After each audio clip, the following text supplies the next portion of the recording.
সর্বশেষ এই কোরআনুল কারীমের বিশাল তাফসীর কারক আমরা সকলেই জানি, যিনি 50 বছর পর্যন্ত তাম পৃথিবীতে কোরআনের কাজ করে গিয়েছেন, কোরআনের খাদিম হিসেবে কেটেছেন, কোরআনের দাওয়াত প্রতিটি ঘরে ঘরে যিনি প্রচার করে দিয়েছেন, আল্লাহর জমিনে আল্লাহর আইনকে প্রতিষ্ঠিত করার জন্য যিনি জান এবং মালকে কুরবানি করে দিয়েছেন, তিনি হচ্ছেন আর কেউ নয় আল্লামা দেলওয়ার হোসেন সাইদি সাহেবকে জেলের ভিতরে ঢুকে ঢুকে তিনাকে সর্বশেষ ইনজেকশন পুশ করে দিয়ে দুনিয়া থেকে বিদায় করে দিয়েছেন, ঠিক কিনা?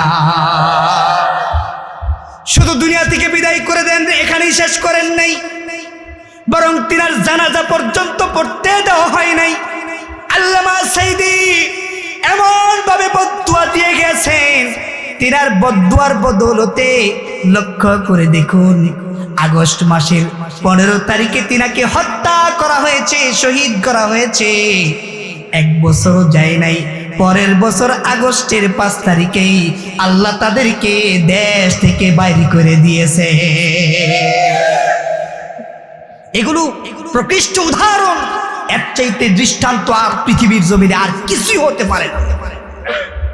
وهو على كل شيء قدير।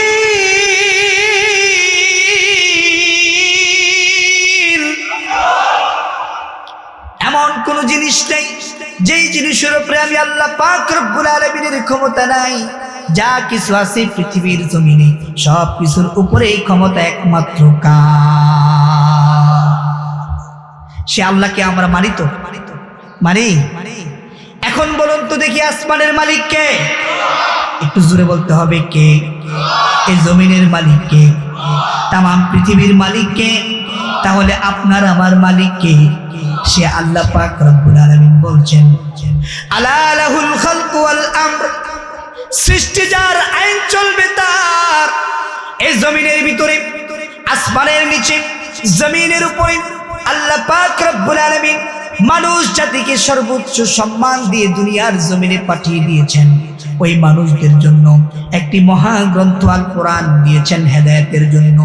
সে হেদায়েতের গ্রন্থ যদি আমরা আমাদের ব্যক্তিগত জীবনে, পারিবারিক জীবনে, সামাজিক জীবনে, রাষ্ট্রীয় জীবনে, আন্তর্জাতিক বলয় পর্যন্ত যদি আমরা সব জায়গায় মেনে চলতে পারি, তাহলে একমাত্র আল্লাহ যে রাজা দিরাজ, তিনি যে মালিকুল মুলক, তিনি যে সব কিছুর মালিক, তার প্রমাণ তখনই হবে যখন আমরা আল্লাহর জমিনে আল্লাহর আইন বাস্তবায়ন করতে পারবো, ঠিক কিনা? এখন আল্লাহর জমিনে আল্লাহর দ্বীন প্রতিষ্ঠিত কি আল্লাহ নিজে এসে করবেন, না আমাদেরকে দিয়ে করাবেন?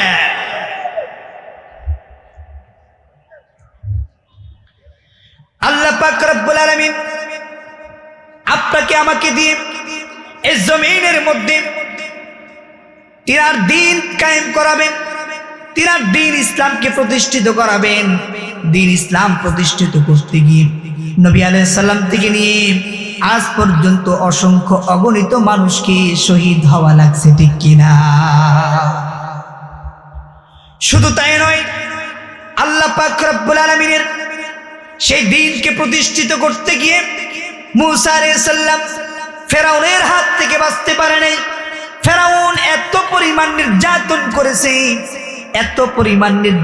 করেছে, তারপরেও মূসা আলাইহিস সালাম আল্লাহর কাছ থেকে এক বিন্দু পরিমাণ বিশ্বাস হারা হয় নাই। প্রক্ষান্তরে আল্লাহ পাক রব্বুল আলামিন সেই মূসা আলাইহিস সালামের দ্বীনকে প্রতিষ্ঠিত করেছিলেন, ঠিক কিনা? অতি মহান ও শ্রেষ্ঠ তো তিনি, যার হাতে রয়েছে গোটা বিশ্ব বা যত যা কিছু রয়েছে, বিশ্ব জগতের যা কিছু আছে, এই সব কিছু তো তিনার হাতে। তিনি একমাত্র মালিক, একচ্ছত্র অধিপতি, তিনি যার হাতে সব কিছু রয়েছে, সেই মহান আল্লাহ সুবহানাহু ওয়া তাআলা কুন ফায়াকুন বলার সাথে সাথে আসমান এবং জমিনের ভিতরে যা কিছু আছে সব কিছু সঙ্গে সঙ্গে সংগঠিত হয়ে যায়। সুবহানাল্লাহ, তার হাতেই তো সমস্ত শক্তি। এই গোটা পৃথিবী জগৎ যা কিছু আছে সব কিছু যার হাতে রয়েছে। একমাত্র কার হাতে রয়েছে ক্ষমতা? আল্লাহ পাক বলেন ওয়া হুয়া আলা কুল্লি শাইইন কাদির।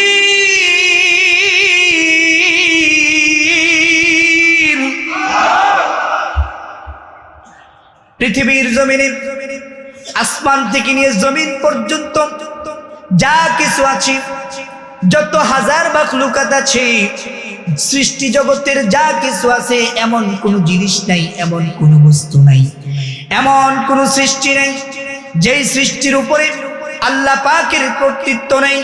এমন কোন বস্তু নাই, এমন কোন মাখলুক নাই যার উপরে আল্লাহ পাক রব্বুল আলামিনের ক্ষমতা নাই। সুবহানাল্লাহ। আসমান এবং জমিনের ভিতরে যা কিছু আছে এ সব কিছুর উপরে একমাত্র ক্ষমতা কার? আল্লাহ পাক রব্বুল আলামিন সাত তবক আসমান সৃষ্টি করলেন, জমিন সৃষ্টি করে দিলেন, এর ভিতরে অসংখ্য অগণিত মাখলুক তৈরি করে দিলেন। আপনি আমি যদি আসমানের দিকে তাকায় দেখি, আসমানের মধ্যে আল্লাহ পাক রব্বুল আলামিন সূর্য তৈরি করে দিলেন, চন্দ্র তৈরি করে দিলেন। একটা নয়, দুইটা নয়, হাজারো লাখো কোটি তারকারাজি তৈরি করে দিলেন। এই যে সূর্য দিনের বেলা কিরণ দেয়, আলো দেয়, দুনিয়ার জমিনটাকে উৎপন্ন করে রাখে। সূর্যের আলোতে জমিন থেকে ফসল উৎপন্ন হয়। সূর্যের আলো থেকে আমরা যে দুনিয়ার জমিনে তাপ পাই, সে তাপ দিয়ে অনেক কিছু ভাইরাস দূর হয়ে যায়। এই সূর্যের আলোর মাধ্যমে আল্লাহ পাক রব্বুল আলামিন দুনিয়ার অসংখ্য মাখলুককে জীবিত রাখেন। সুবহানাল্লাহ। সারাদিন বেলা সূর্যের তাপ যখন দুনিয়ার জমিনে পাঠায়, এই সূর্যের তাপটাকে একটি নির্দিষ্ট গতিমালা দিয়ে দিয়েছেন। সূর্যের তাপ যদি বেশি পরিমাণ এসে যায়, গাছপালাগুলো পুড়ে ছারখার হয়ে যাবে, প্রাণীগুলো মারা যাবে, মানুষগুলো তৃষ্ণায় মারা যাওয়ার সম্ভাবনা রয়েছে। এই জন্য আল্লাহ পাক রব্বুল আলামিন ওই সূর্যের আলোটাকে সীমিত আকার করে মানুষের উপকার যতটুকুন প্রয়োজন ততটুকুন পরিমাণ করে সূর্যের আলোটাকে জমিনের মধ্যে দান করে দিয়েছে। এর চাইতে বেশি দিলে গাছপালা, তরুলতা সব কিছু পরিসার খার হয়ে যাওয়ার সম্ভাবনা আছে না নাই? ওই সূর্যটা সারাদিন আলো দেয়। মানুষ সূর্যের আলো থেকে শীতের বেলা রোদ পোহায়, একটু তাপ গ্রহণ করে নিজের শরীরের শীতটাকে একটু কাটিয়ে উঠি। নিজের যত ভিজা কাপড় চোপড় আছে, যা কিছু আছে, সূর্যের তাপের কারণে আমরা কাপড় চোপড় শুকাই। এটা আমাদের জন্য একটু উপকার, ঠিক কিনা? এভাবে করে অসংখ্য অগণিত সূর্যের তাপ থেকে আমরা উপকৃত হই। আল্লাহ পাক রব্বুল আলামিন ওই সূর্যের তাপটাকেও একটি নির্দিষ্ট নীতিমালাই দান করে দিয়েছেন। তার চাইতে যদি বেশি পরিমাণ দান করে দিতেন, তাহলে দুনিয়ার মানুষগুলা মরে যাওয়ার সম্ভাবনা ছিল। সূর্যটাকে সন্ধ্যাবেলায় আস্তে করে অস্তমিত নিয়ে যায়। সূর্য আমরা দেখি, তারকা দেখি, চন্দ্র দেখি। সূর্যটাকে দেখা যায় আমাদের জমিন থেকে দেখা যায় একটি ফুটবলের মতো গোল, ছোট্ট একটা, কেমন জানি ফুটবলের মতো। এই ফুটবল থেকে এত পরিমাণ আলো দুনিয়ার জমিনে পড়ে। সূর্যের আলো যদি একটু বেশি পরিমাণ পড়ে যায়, সূর্যের আলোতে, সূর্যের তাপে আমরা 5 মিনিট পর্যন্ত দাঁড়ায় থাকতে পারি না, ঠিক কিনা? এই সূর্যের একটা দুইটা নয়, 12টি মুখ রয়েছে। আল্লাহ পাক রব্বুল আলামিন 12টি মুখকে দুনিয়ার মুখী করে দেন নাই। কারণ এই দুনিয়ামুখী যদি সূর্যের 12টি মুখকে দুনিয়ামুখী করে দেয়া হয়, সূর্যের আলো, সূর্যের তাপ বেশি পরিমাণ জমিনের মধ্যে চলে আসবে। এতে করে আল্লাহ পাকের সৃষ্টিগুলো ক্ষতিগ্রস্ত হয়ে যাবে।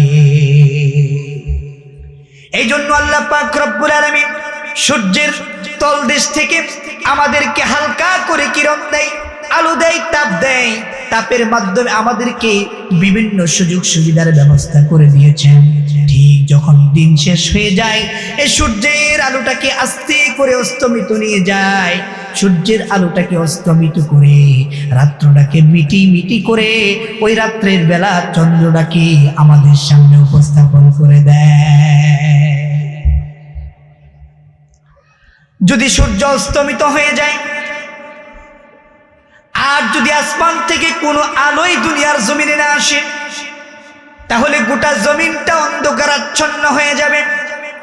আল্লাহ পাক রব্বুল আলামিন ও দুনিয়ার মানুষের উপকারের জন্য, রাত্রটাকে মিঠি মিঠি করে দেওয়ার জন্য আল্লাহ পাক রব্বুল আলামিন জানেন আমার বান্দাগুলো তাদের রিজিকের অসন্ধানে, তাদের রিজিক আহরণের জন্য, অর্থ কামানোর জন্য, নিজের জীবিকাকে আহরণ করার জন্য ওই মানুষগুলা সারাদিন পরিশ্রম করে রাতের বেলায় আমি এত সুন্দর পরিবেশ করে দেব যাতে করে তারা আরাম আয়েশ করে নিজের ক্লান্তি দূর করাতে পারে।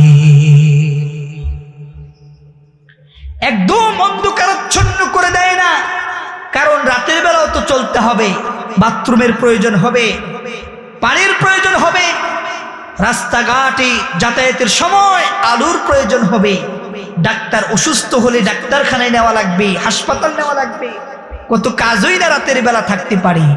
আমার আল্লাহ সুবহানাহু ওয়া তাআলা দয়া করে মায়া করে ইহসান করে রাত্রটাকে চন্দ্রের মাধ্যমে মিটি মিটি আলো দিয়ে গোটা রাত্রটাকে কুসুম করে দিয়েছেন। সুবহানাল্লাহ।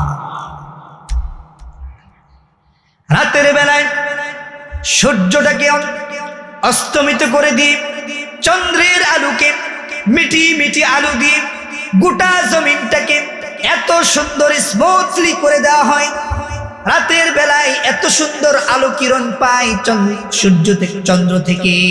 সেই চন্দ্রের আলোতে মানুষের হৃদয়গুলা প্রশান্তিতে ভরে যায় এবং সেই মানুষগুলা সারাদিন পরিশ্রম করার পর রাতের বেলায় নিজেরা সুন্দর করে আরাম আয়েশে ঘুমায়। আল্লাহু আকবার।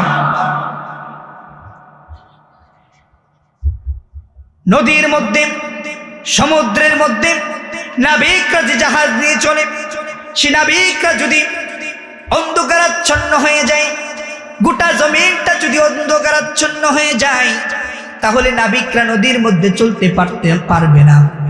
এমন বিদেশ থেকে অসংখ্য মালামাল আমাদের দেশে আসতে 3 মাস 6 মাস পর্যন্ত সময় লেগে যায়, ঠিক কিনা? নাবিকরা যদি শুধু দিনের বেলা চলে, রাতের বেলা যদি বন্ধ রাখে, এমনও সমুদ্র আছে মাইলের মাইল পর্যন্ত যাবে, পাড়ের কোনো ঠিকানা খুঁজে পাবে না, প্রান্তের কোনো ঠিকানা খুঁজে পাবে না। ওই নাবিকরা রাতের বেলা চলতে থাকবে।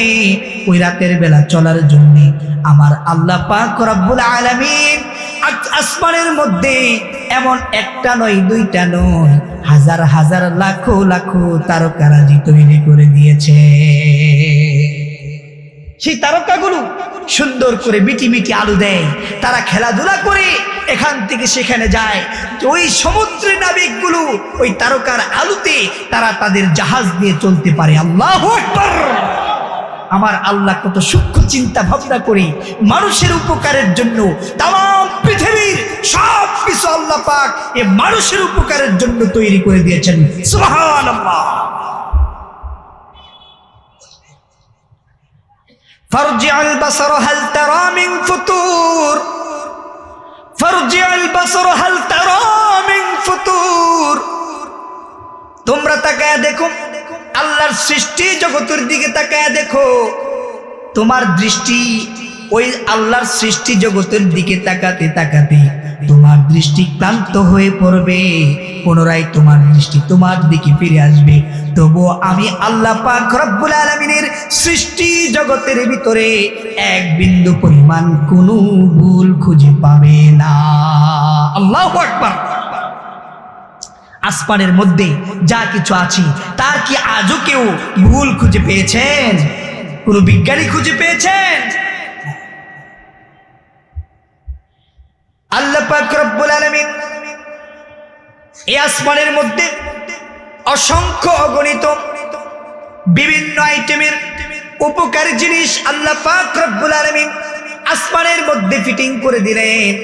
এখন বলুন তো দেখি বন্ধু, এই যে আপনার 40-50 বছর, 60 বছর, 100 বছর হয়ে গেল, আমাদের উপরে ছোট্ট একটি সামিয়ানা, সেই সামিয়ানাটা টানাতে গিয়ে একটা নয়, দুইটা নয়, অন্তত 20-30টা খুঁটি লাগছে, কথা কোন ঠিক কিনা? কিন্তু আসমানের নিচে 50-60 বছর পর্যন্ত যে চলাফেরা করছেন, আজও পর্যন্ত কি আসমানের কোনো খুঁটির সাথে আপনার ধাক্কা লাগছে নাকি? কথা কয় না, আরো জোরে, কারো কি ধাক্কা লাগছে? তাহলে কইতে শরম কেন? একটু জোরে কোন, ধাক্কা লাগছে? আমার আল্লাহ পাক রব্বুল আলামিন বিনা খুঁটিতে আসমানটাকে আমাদের জন্য সাজায় রাখলেন, আসমানটাকে সুন্দর করে সামিয়ানা রূপে টানিয়ে দিলেন। আজ পর্যন্ত পৃথিবীর শুরু থেকে আজ পর্যন্ত, আজ থেকে কিয়ামত পর্যন্ত আসমানের একটা টুকরাও জমিনের মধ্যে ভেঙে পড়ে না, পড়বেও না। তাহলে খুঁটিবিহীন এত সুন্দর সুবিশাল আসমান কে স্থিমিত করে দিয়েছেন? কে? একটু জোরে বলেন, কে? আমার প্রিয় বন্ধুগণ, আল্লাহ পাক রব্বুল আলামিন গোটা পৃথিবীর সব কিছুর মালিক। এমন কোন জিনিস নাই, এমন কোন বস্তু নাই, এমন কোন মাখলুক নাই যে জিনিসের উপরে, যে মাখলুকাতের উপরে আমার আল্লাহ পাক রব্বুল আলামিনের ক্ষমতা নাই। সুবহানাল্লাহ। এজন্য আল্লাহ পাক কোরআনুল কারীমের অসংখ্য জায়গায় ঘোষণা করে দিয়েছেন, ওয়া হুয়া আলা কুল্লি শাইইন কাদির।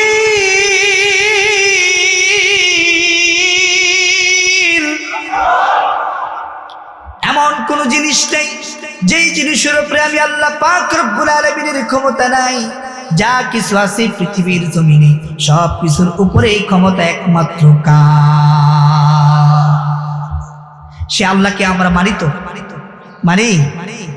এখন বলুন তো দেখি, আসমানের মালিক কে? একটু জোরে বলতে হবে, কে? এই জমিনের মালিক কে? তামাম পৃথিবীর মালিক কে? তাহলে আপনার আমার মালিক কে?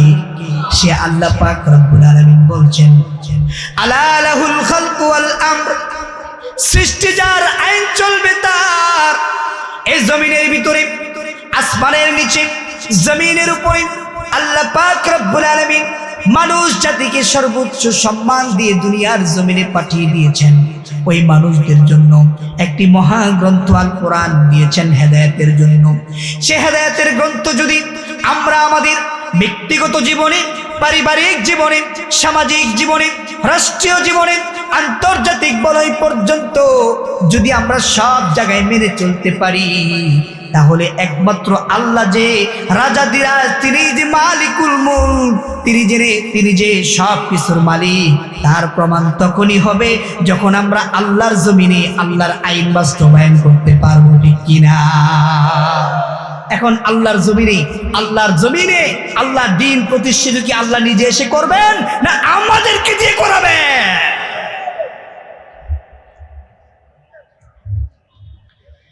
আল্লাহ পাক রব্বুল আলামিন আপনাকে আমাকে দিয়ে এই জমিনের মধ্যে তিনার দ্বীন কায়েম করাবেন, তিনার দ্বীন ইসলামকে প্রতিষ্ঠিত করাবেন। দ্বীন ইসলাম প্রতিষ্ঠিত করতে গিয়ে নবী আলাইহিস সালাম থেকে নিয়ে আজ পর্যন্ত অসংখ্য অগণিত মানুষকে শহীদ হওয়া লাগছে, ঠিক কিনা? শুধু তাই নয়, আল্লাহ পাক রব্বুল আলামিনের সেই দ্বীনকে প্রতিষ্ঠিত করতে গিয়ে মূসা আলাইহিস সালাম ফেরাউনের হাত থেকে বাঁচতে পারে নাই। ফেরাউন এত পরিমাণ নির্যাতন করেছে, এত পরিমাণ নির্যাতন করেছে, তারপরেও মূসা আলাইহিস সালাম আল্লাহর কাছ থেকে এক বিন্দু পরিমাণ বিশ্বাস হারা হয় নাই। প্রক্ষান্তরে আল্লাহ পাক রব্বুল আলামিন সেই মূসা আলাইহিস সালামের দ্বীনকে প্রতিষ্ঠিত করেছিলেন, ঠিক কিনা? কিভাবে প্রতিষ্ঠিত করলেন? সারা বছর, সারা জীবন ফেরাউন মূসা আলাইহিস সালামকে জ্বালিয়েছেন। এক পর্যায়ে আল্লাহ পাক রব্বুল আলামিন সিদ্ধান্ত নিলেন, হে ফেরাউন, সারা জীবন আমার মুসাকে তুই জ্বালাইছিস, আজকে তোরে আমি ধরব। আল্লাহ যদি কই ধরব, উপায় আছে? একটু জোরে কন, আরো আস্তে কন। আল্লাহ পাক রব্বুল আলামিন ফেরাউনকে ধরবেন। এবার ফেরাউনের ভিতরে এমন সব পরিকল্পনা তৈরি হলো। ফেরাউন মুসা আলাইহিস সালামকে তাড়া করলেন। মুসা আলাইহিস সালাম ওই তাড়া খেয়ে তিনি একদিকে দৌড়াতে লাগলেন, সঙ্গী সাথী নিয়ে তিনি যখন সফর করতে লাগলেন, একদিকে বাঁচার জন্য নিজের দলবলকে নিয়ে ছুটলেন। এক পর্যায়ে ফেরাউন পিছন থেকে দাওয়া করলেন। মুসা আলাইহিস সালাম যখন ওই নীল নদের সামনে এসে যখন হাজির হয়ে গেলেন, তখন তো সামনে আর কোনো রাস্তা নাই। মুসা আলাইহিস সালাম বলতেছেন, আই হাই, সামনে তো কোনো রাস্তা নাই। এবার তিনার সঙ্গী সাথীরা বলতেছেন, ও মুসা, এখন আমাদের কি অবস্থা হবে? মুসা আলাইহিস সালাম বললেন, তোমরা এখনই ব্যস্ত হয়ে পড়িও না, অবশ্যই আমার রব আমাকে একটা ব্যবস্থা করে দিবেনই দিবেন। আল্লাহু আকবার। ইমানটা কত মজবুত ছিল, ইমানটা কত মজবুত ছিল। মুসা আলাইহিস সালাম তাদেরকে সঙ্গী সাথীদেরকে সান্ত্বনা দিলেন, তোমরা অস্থির হয়ে পড়িও না, আমার রব অবশ্যই আমার জন্য যথেষ্ট। আলাইসাল্লাহু বিকাফিন আবদা। আল্লাহ পাক রব্বুল আলামিন কোরআনুল কারীমের ভিতরে এই বাক্য দ্বারা জানিয়ে দিলেন, ও মুসা, তোমার জন্য আমি আল্লাহ যথেষ্ট।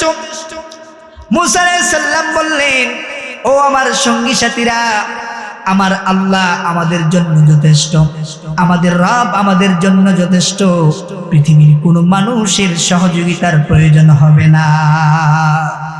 ইন্নাকা আলা কুল্লি শাইইন কাদির।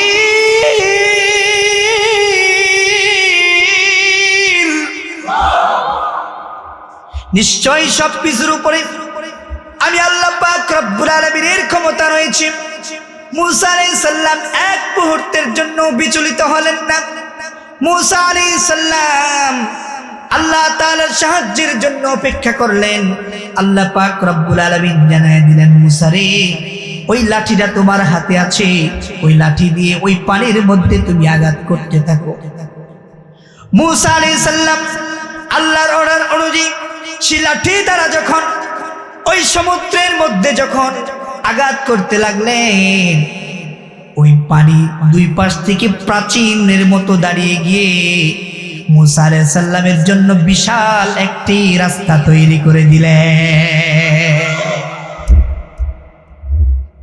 বিশাল বিশাল রাস্তা তৈরি হয়ে গেল, হাইওয়ে রোড। সব দলবল যারা আছে, মুসা আলাইহিস সালাম সবাইকে বললেন, সঙ্গী সাথী সবাই চলো এই রাস্তা। সবাই আশ্চর্য হয়ে গেলেন, রব তো আমাদের জন্য যথেষ্ট। আলাইসাল্লাহু বিকাফিন আবদা। আল্লাহ বলছেন, আমি কি আমার বান্দার জন্য যথেষ্ট নই? অবশ্যই আমার আল্লাহ পৃথিবীর সমস্ত বান্দার জন্য যথেষ্ট। সুবহানাল্লাহ।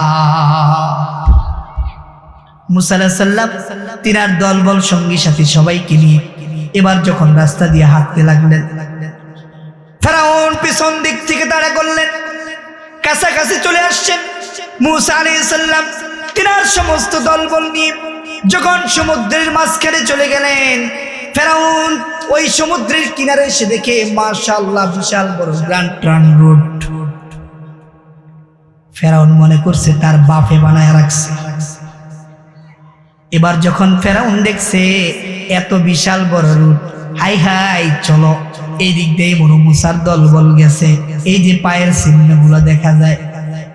আল্লাহ কয়, রাখ, তোকে আজকে ধরছি, তোকে আজকে আর ছাড়মু না। মুসা আলাইহিস সালাম যখন ওই পাড়ে উঠে গেলেন, ফেরাউন তার দলবল নিয়ে যখন ওই সমুদ্রের মাঝখানে চলে গেলেন, এবার আল্লাহ পাক রব্বুল আলামিন কুন ফায়াকুন বলে দিলেন। আল্লাহু আকবার।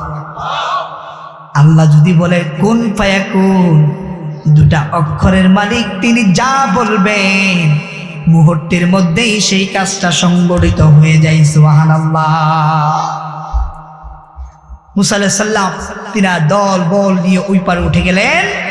আর ফেরাউন যখন সেই নদের মাঝখানে, আল্লাহ এবার বলেন কুন ফায়াকুন, হে সমুদ্রের পানি তুমি মিশে যাও, একাকার করে দাও তাদেরকে। আল্লাহু আকবার বলেন। সেই ফেরাউনের লাশ এখনো মিশরের সেই জাদুঘরের মধ্যে সংরক্ষিত আছে না নাই? এবার যখন পানিগুলো মিশ্রণ করে দিলেন, রাস্তা বন্ধ হয়ে গেল।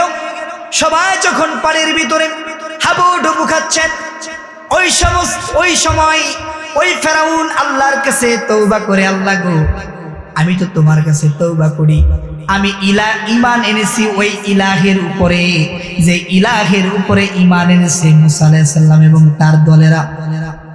তো বসে সরাসরি বলে না যে আমি তোমার উপরে ঈমান এনেছি। কত বড় ফাসিক, চিন্তা করছেন?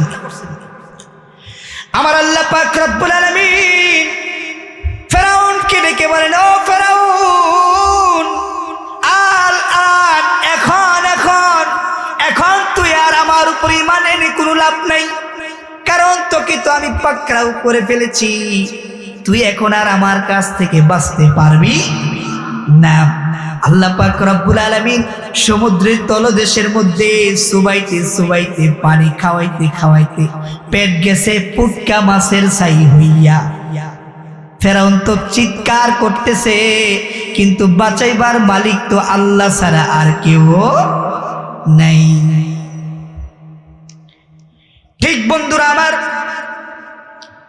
এই জমিনটা আল্লাহর, আসমান আল্লাহর, এই পৃথিবীর ভিতরে যা কিছু আছে সব কিছু আল্লাহর। এই সব কিছু আল্লাহ তাআলার হওয়া সত্ত্বেও আমরা সবাই জানি আপনি আমিও আল্লাহর। কিন্তু যখন আল্লাহর জমিনে আল্লাহর দেয়া নিয়ামত ভোগ করে আল্লাহ পাক রব্বুল আলামিনের আইনকে যখন বাস্তবায়ন করার জন্য কাজ করবেন, তখন এমনও মানুষ আছে যারা আপনাকে জঙ্গি বলে আখ্যায়িত করে দেয়। আল্লাহর জমিনে আল্লাহর আইনকে প্রতিষ্ঠিত করতে যাবেন, আপনাকে রাজাকার বলে চালিয়ে দেয়, ঠিক কিনা? আপনাকে জঙ্গিবাদ বলে আখ্যায়িত দেয়, ঠিক কিনা? কিন্তু আমার আল্লাহ আছে না নাই? আরো জোরে কর। আমার আল্লাহ সব দেখতেছেন কি দেখেন না? সব আল্লাহ দেখেন কি দেখেন না? সব আল্লাহ জানেন কি জানেন না? এমন কোন জিনিস নাই, এমন কোন বিষয় নাই যা আমার আল্লাহ পাক রব্বুল আলামিন জানে না। সুবহানাল্লাহ।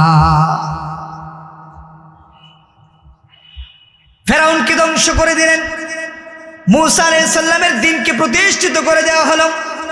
ঠিক তেমনি ভাবে যখন নমরুদ যখন ইব্রাহিম আলাইহিস সালামের সেই ইসলামকে ধ্বংস করার জন্য কাজ করে গিয়েছেন, জান প্রাণ উজাড় করে দিয়ে যখন পিছনে লেগে গেলেন, আল্লাহ পাক রব্বুল আলামিন নমরুদকে ওই মশা দিয়া জুতার বাড়ি খাওয়ায়া দুনিয়া থেকে বিদায় করে দিয়েছেন। এমন ইতিহাস আছে না নাই? এবার মুহাম্মদ সাল্লাল্লাহু আলাইহি সাল্লামকে আবু জাহেল কি কম জ্বালাইছে না বেশি জ্বালাইছে? একটু আসছে কম, জোরে কান।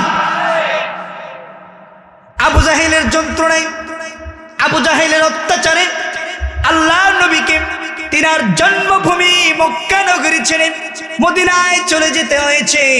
মদিনায় গিয়ে সেখানে দ্বীন প্রতিষ্ঠা করেছেন। ওই কাফেররা এত পরিমাণ জ্বালাইছে যা আমার নবীকে তার নিজস্ব ভূমিতে থাকতে পর্যন্ত দেয় না। ঠিক বন্ধুরা আমার, আজকের জমিনেও যারা দ্বীন ইসলামকে প্রতিষ্ঠিত করতে চাইবে, আল্লাহর দেয়া নিয়ামত আল্লাহর জমিনে যারা প্রতিষ্ঠিত করতে চাইবে, আল্লাহর আইন যারা জমিনের মধ্যে প্রতিষ্ঠিত করতে চাইবে, তাদের বিরুদ্ধে একদল লেগে যাবে, ঠিক কিনা? এখন লেগে গিয়ে কি আল্লাহর জমিনে আল্লাহর সাথে বেড়াগিরি দেখায় কেউ পারবে নাকি? আরো আসতে কর। যা আমরা বিগত সময়ে দেখেছি, দীর্ঘ 16 বছর পর্যন্ত একজন নয়, দুইজন নয়, এমন হাজারো আলেমের হাতে পায়ে বেন্ডিরা লাগানো হয়েছে, ঠিক কিনা? হাজারো আলেমকে জেলের ভিতরে নির্যাতনের শিকার হয়েছে, হাজারো আলেমকে মিথ্যা মামলা দিয়ে তারা ধ্বংস করে দিয়েছে, ঠিক কিনা? এমনকি ইসলামের সিপাহসালাদেরকে একজন নয় দুইজন নয়, ইসলামের পক্ষে কাজ করার কারণে আল্লাহর জমিনে আল্লাহর দ্বীন প্রতিষ্ঠিত করার লক্ষ্যে কাজ করার অপরাধে একজন নয় দুইজন নয় 11 জন লিডারকে তারা ফাঁসিতে ঝুলিয়েছে। সর্বশেষ এ কোরআনুল কারীমের বিশাল তাফসীর কারক আমরা সকলেই জানি, যিনি 50 বছর পর্যন্ত তাম পৃথিবীতে কোরআনের কাজ করে গিয়েছেন, কোরআনের খাদিম হিসেবে কেটেছেন, কোরআনের দাওয়াত প্রতিটি ঘরে ঘরে যিনি প্রচার করে দিয়েছেন, আল্লাহর জমিনে আল্লাহর আইনকে প্রতিষ্ঠিত করার জন্য যিনি জান এবং মালকে কুরবানি করে দিয়েছেন, তিনি হচ্ছেন আর কেহ নয় আল্লামা দেলওয়ার হোসেন সাইদি সাহেবকে জেলের ভিতরে দুকে দুকে তিনাকে সর্বশেষ ইনজেকশন পুশ করে দিয়ে দুনিয়া থেকে বিদায় করে দিয়েছেন, ঠিক কিনা? শুধু দুনিয়া থেকে বিদায় করে দেন এখানেই শেষ করেন নাই, বরং তিনার জানাজা পর্যন্ত পড়তে দেওয়া হয় নাই। আল্লামা সাইদি এমন ভাবে বদদুয়া দিয়ে গেছেন, তিনার বদদুয়ার বদৌলতে লক্ষ্য করে দেখুন আগস্ট মাসের 15 তারিখে তিনাকে হত্যা করা হয়েছে, শহীদ করা হয়েছে।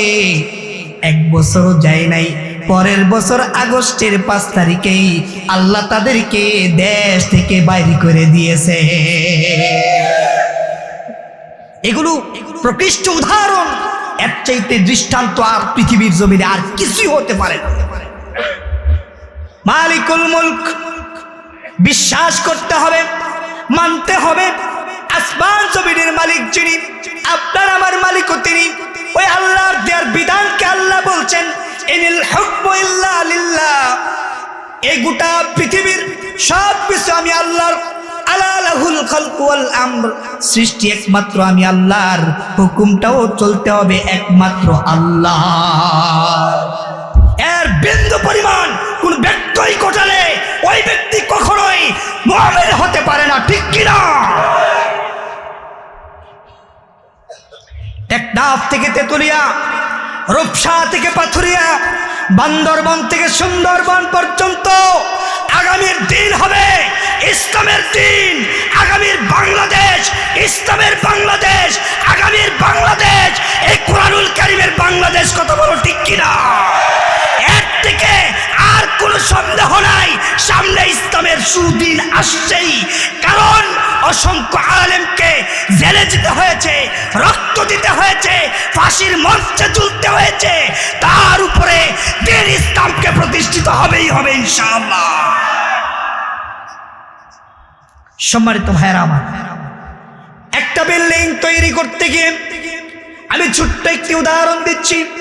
একটা বিল্ডিং তৈরি করতে গিয়ে অসংখ্য অগণিত ইটকে ভেঙে টুকরা টুকরা করে ওই বিল্ডিং এর নিচে দিতে হয়, ঠিক কিনা? ওই ইট যদি বলতো আমি ভাঙবো না, আমি আস্থা থেকে মাটির তলায় যাব, তাহলে সেই বিল্ডিং এর মধ্যে কি, সেই ফাউন্ডেশনের মধ্যে কি বিল্ডিং দাঁড়াবে? কথা কয়, কথা কয়। আস্ত ইট সে যদি সরাসরি আস্থা পাবে, একেবারে আস্ত হয়ে যদি মাটির তলায় ফাউন্ডেশনের জায়গায় যায়, ওই ফাউন্ডেশনের উপরে বিল্ডিং টিকবে না। তার মানে ইটটাকে টুকরা টুকরা করে ওই মাটির তলায় যাওয়া লাগবে, এর উপরে ফাউন্ডেশন হলে ওই ফাউন্ডেশনের উপরে বিল্ডিংটা টিকে থাকবে, ঠিক কিনা? ঠিক বন্ধুরা আমার, এই জমিনে আল্লাহর দ্বীনকে প্রতিষ্ঠিত করতে হলে, আল্লাহর দেয়া কোরআনের আইনকে জমিনের মধ্যে প্রতিষ্ঠিত করতে গেলে, দ্বীন ইসলামকে বিজয় করতে গেলে অসংখ্য অগণিত একজন নয় দুইজন নয়, এমন হাজার হাজার মুমিন মুসলমানকে নিজের রক্ত দিয়ে, হাত পা দিয়ে, কলিজা দিয়ে, এমনকি ফাঁসির মঞ্চে গিয়েও নিজের জীবনকে যখন আপনি মাটির তলায় দান করে দিবেন, ওইটার উপরে ভিত্তি করে ফাউন্ডেশন তৈরি হয়ে তার উপরে ইসলামটাকে আল্লাহর জমিনের মধ্যে প্রতিষ্ঠিত হয়ে যাবে, ঠিক কিনা? এই জন্য দ্বীন ইসলামের জন্য কাজ করতে হবে। আল্লাহর দেওয়ার জমিনে আল্লাহর নিয়ামত ভোগ করবেন, আল্লাহর অসংখ্য অগণিত রহমত বরকত এগুলো ভোগ করবেন, অথচ আল্লাহর দেয়া নিয়ামতকে আপনারা আল্লাহর জমিনে প্রতিষ্ঠিত করতে চান না, তাহলে তো আপনি মুমিন হতে পারেন না। ঠিক কিনা?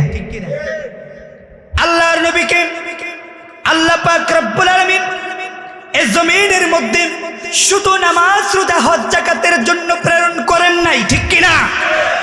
আল্লাহ পাক রব্বুল আলামিন আল্লাহর নবীকে প্রেরণ করেছেন। আল্লাহ পাক ঘোষণা করে দিচ্ছেন, হুয়াল্লাযী আরসালা রাসূলাহু বিল হুদা ওয়া দীনিল হক। চিৎকার মেরে বলেন সুবহানাল্লাহ। আল্লাহ পাক বলছেন, হে নবী, আপনাকে আমি দুনিয়ার জমিনে রহমত হিসেবে প্রেরণ করেছি। আপনি দুনিয়ার জমিনে গিয়ে আমার দ্বীনের হকটাকে আমার জমিনের মধ্যে প্রতিষ্ঠিত করে দিবেন। সেই নবীর উম্মত হয়ে দ্বীন ইসলামের জন্য আমরা আজকে কাজ করতে চাই না। আমরা মনে করি ইসলামের পক্ষে কাজ করতে গেলে, ইসলামের পক্ষে কথা বললে আপনাকে আমাকে হামলা করবে, মামলা দেবে, জেলের ভিতরে নেবে, এমনকি ফাঁসির কাস্টে পর্যন্ত ঝুলানো লাগতে পারে।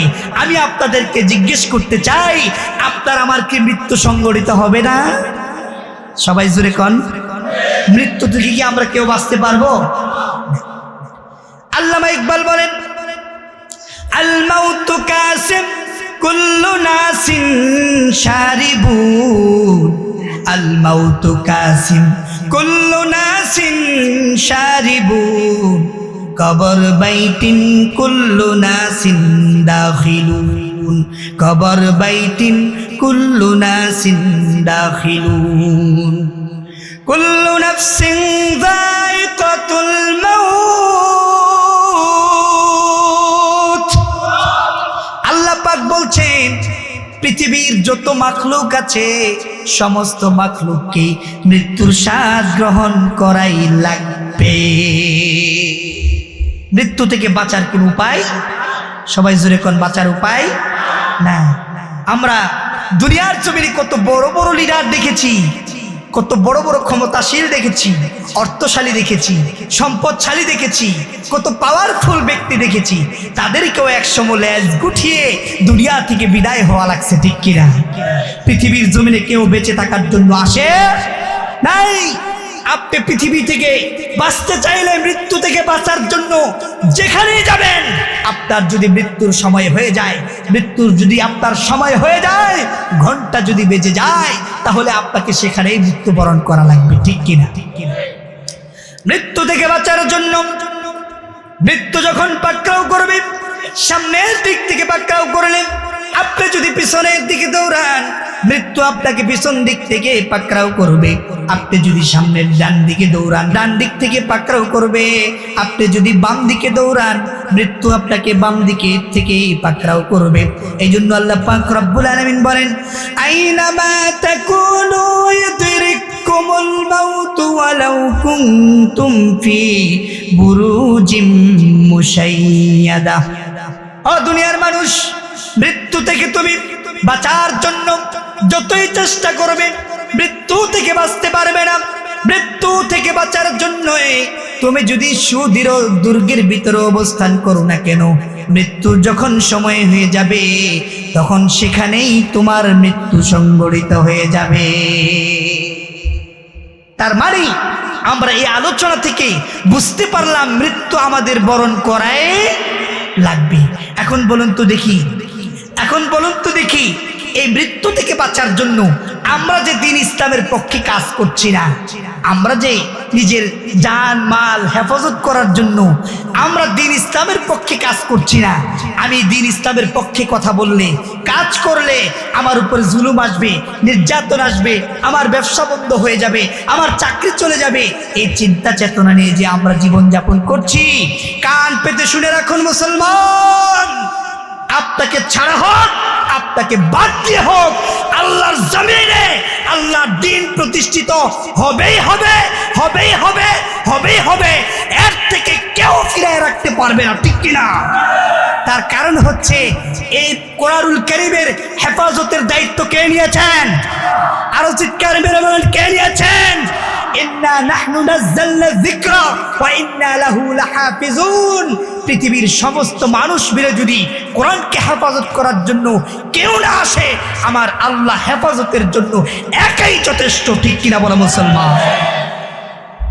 সুতরাং আসুন নিজের জীবনকে ইসলামের জন্য কাজে লাগাই। দিন ইসলাম যদি প্রতিষ্ঠিত হয়ে যায়, আপনি আমি যদি সেই প্রতিষ্ঠিত দিন ইসলামের সঙ্গী সাথী হতে না পারি, যদি নিজেদেরকে সেই সংগঠনের, সেই ইসলামী দলের, সেই ইসলাম প্রতিষ্ঠা করার কারণে আমরা যদি তাদের সাথে সঙ্গী সাথী হতে না পারি, নিজেকে সদস্য বানাতে না পারি, কাল কিয়ামতের ময়দানে আল্লাহ পাক রব্বুল আলামিনের কাছে জবাব দেওয়া লাগবে। ঠিক কিনা? ফামান ইয়ামাল مثقال ذرة خيرا يره ومن يعمل مثقال ذرة شرا يره। আপনার আমার জীবনের এক মুহূর্ত বাদ পড়বে না, সব কিছুর জন্য আল্লাহ পাক রব্বুল আলামিনের কাছে যাররা পরিমাণ পর্যন্ত হিসাব দেওয়া লাগবে। অর্থাৎ দুনিয়াতে যতটুকু জীবন যাপন করেছি এই সবগুলোর জন্য আল্লাহর আদালতের মধ্যে দাঁড়ানো লাগবে। আল্লাহর আদালতের কাঠগড়া থেকে বাঁচার জন্য, আল্লাহর দুনিয়ায় আল্লাহর দ্বীন প্রতিষ্ঠিত করার জন্য এখন থেকে কাজ করা দরকার আছে না নাই? গুরাশালের পথে চলি, কোরআন নিয়ে জীবন গড়ি, সেই পথে চললে জীবন হবে রঙিন, সেই পথে চললে জীবন হবে রঙিন। আল্লাহু আকবার বল রে মুমিন, সবাই আল্লাহু আকবার বল রে মুমিন। তারি আকাশ আর তারি জমিন। আসমান কার? একটু দুটি হাত উত্তোলন করে আসমানের দিকে হাতটাকে ইশারা করে বলেন, আসমান কার? জমিন কার? তামাম পৃথিবী কার? তারি আকাশ আর তারি জমিন, তারি আকাশ আর তারি জমিন। আল্লাহু আকবার বল রে মুমিন, সবাই আল্লাহু আকবার বল রে মুমিন। চিৎকার মেরে বলি আল্লাহু আকবার। ঈমানি শক্তি দিয়ে বলি আল্লাহু আকবার। নিজের অন্তঃকরণকে কাঁপিয়ে দিয়ে বলি আল্লাহু আকবার। সম্মানিত ভাইরা আমার, একটি উদাহরণ দিয়েই আমি আমার আলোচনার শেষাংশে যাব। আমরা যে এই দিন প্রতিষ্ঠার জন্য নিজেকে সদস্য বানাবো, এই সদস্য বানাইতে গেলে বিপদ আপদ আসলেও সেই দিন ইসলামের পথ থেকে চুল পরিমাণ সরে যাওয়া যাবে। যেমন ধরুন, এক ব্যক্তির বহু বছর পরে সন্তান হল। ওই ব্যক্তি চিন্তা করলো, বহু বছর পরে আমার সন্তান হল, এখন আমার সন্তানের একটা নাম, আনকমন একটা নাম রাখা দরকার, যেই নাম সচরাচর সমাজের ভিতরে আর নেই। এখন ওই ব্যক্তি গেল বাজারের পণ্ডিত মশাইয়ের কাছে, গিয়ে বলছে, পণ্ডিত মশাই, বহুদিন পরে আমার একটা সন্তান হয়েছে, আমি আমার সন্তানের একটা আনকমন নাম রাখতে চাই, যে নাম সমাজের ভিতরে সচরাচর নেই। খুব মনোযোগ সহকারে শুনবেন। মনোযোগ আছে না গেছে? একটু জোরে কোন আছে না গেছে? সামনে না পিছনে? সামনে। ওই বাজারের পণ্ডিত মশাইয়ের কাছ থেকে গিয়ে অনেক টাকার বিনিময়ে একটা নাম কিনে নিয়ে আসলেন। নাম দিয়েছে নাফাস। নাম কি? সমাজের ভিতরে নাফাস কোন নাম আছে? তা আনকমন নাম চেয়েছে। এখন ওই পণ্ডিত মশাই নামটা দিয়েছে নাফাস। এখন সেই ব্যক্তি বাড়ি পর্যন্ত সেই নামটা মুখস্থ করে যাওয়া লাগবে, ঠিক কিনা? এখন এই ব্যক্তি যাচ্ছে আর জপছে নাফাস নাফাস নাফাস নাফাস। পথিমধ্যে পড়ে ছোট্ট একটা নদী। এখন ওই নদীর মধ্যে দুইজন জেলে মাছ ধরতেছে। কি ধরতেছে? সবাই কন, জোরে কন, মাছ। ওই ব্যক্তি যাচ্ছে আর জপছে নাফাস নাফাস নাফাস নাফাস। জেলেউলা জালের মধ্যে অন্যান্য দিন অনেক মাছ লাগে, কিন্তু আজকে মাছ লাগতেছে না। জেলেউলা তো ঘটনা কি? একটু পরে রাস্তার দিকে তাকায় দেখে ওই ভদ্রলোক যাচ্ছে আর জপছে নাফাস নাফাস নাফাস নাফাস। জেলেউলা মনে করছে মাছ না পাই। জেলেউলা কো ঘটনা কি? এই জন্য তো মাছ পাই না। মাছ ফালা জাল ফালা হেরে আগে দাও, ধইরা ইচ্ছা মতে কিল ঘুষি কুনি যা পারে মায়ের, উপায় নাই, মায়ের খাইছে। এখন জেলেউলা বলতেছে এখন থেকে বলবি আরো লাগ আরো লাগ আরো লাগ আরো লাগ, মানে মাছ আরো লাগ। বেচারা মায়ের খাইছে, উপায় নেই, এখন তার কথা শুনতে হবে। এই আবার যাচ্ছে, আবার জপতেছে আরো লাগ আরো লাগ আরো লাগ আরো লাগ। আরেকটু সামনে গিয়া দেখে দুই বেচারা এমন কাজ্জা লাগছে। এখন কাজ্জা লাগলে, ঝগড়া লাগলে মানুষের মন মেজাজ এমনি হয়ে থেকে 36, হ্যার কথা শুনে এদের কথা মনে হয়ে গেছে 39। ঝগড়াওয়ালা বেড়ারা ঝগড়া ফালা হেরে আগে তো ধইরা ইচ্ছা মতে কিল ঘুষি কুনি যা পারে মায়ের খাইয়া। এখন ওই ঝগড়াওয়ালা বেড়ারা বলতেছে এখন থেকে বলবি আরো সুট আরো সুট আরো সুট আরো সুট, মানে ঝগড়া আরো সুট। মায়ের কাছে উপায় নেই, যাচ্ছে আর যাচ্ছে আরো সুট আরো সুট আরো সুট আরো সুট। আরেকটু সামনে গিয়া দেখে এক ব্যাপারী 5টা গরু লয়ে দিতেছে। অন বেচারা পাশ দিয়া যায় আর কয় আরো সুট আরো সুট আরো সুট আরো সুট। ব্যাপারী উলার গরু একটা দৌড় মারে উত্তর দিকে, আর একটা দৌড় মারে দক্ষিণ দিকে।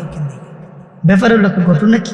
এই লেগে তো আমার গরু এই ভিবি দৌড় মারতেছে, গরু ফালা হেরে গেল, ধইরা ইচ্ছা তাদের কিল ঘুষি করে যা পারে মায়ের খাইছে। বাড়িতে গেছে, মায়ের খাইতে গেতে অবস্থা কাহি। বাড়িউলি জিগা নাম আনছেন? আনছিলাম, এমন নাম আনছি হতে হতে মায়ের খাইতে গেতে জীবন শেষ। এই মায়ের খাইতে গেতে নাম যে কি কিনছিলাম হেড হয়ে গেছি গা বইলা। ঠিক বন্ধুরা আমার, ইসলামের পথে চলতে গেলে, ইসলামের কথা বলতে গেলে, আল্লাহর জমিনে কোরআনের আইনকে বাস্তবায়ন করতে গেলে আপনার আমার উপরে জুলুম আসবে, নির্যাতন আসবে, অপবাদ আসবে, হামলা হবে, মামলা হবে, জেলে যাবেন, ফাঁসির মঞ্চে চড়বেন, তারপরেও ইসলামকে ভুলা যাবে না। ঠিক কিনা মুসলমান? কোরআন থেকে এক বিন্দু পরিমাণ সরে যাওয়া যাবে না। ঠিক কিনা বলো মুসলমান? সম্মানিত ভাইরা, এই দ্বীন ইসলামের পক্ষে কাজ করতে রাজি আছি সবাই? সবাই রাজি আছি? একটু হাত তুলে দেখান, সবাই রাজি আছি?